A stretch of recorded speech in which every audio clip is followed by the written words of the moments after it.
সাগরের জলকে কালি করে, গাছের পাতাকে খাতা করে।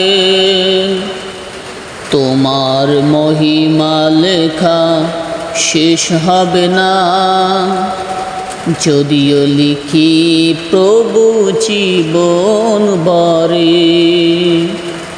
সাগরের জলকে কালি করে, গাছের পাতাকে খাতা করে।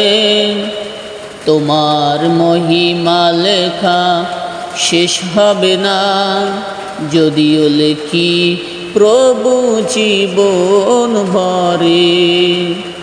যদিও লিখি প্রভু জীবন ভরে।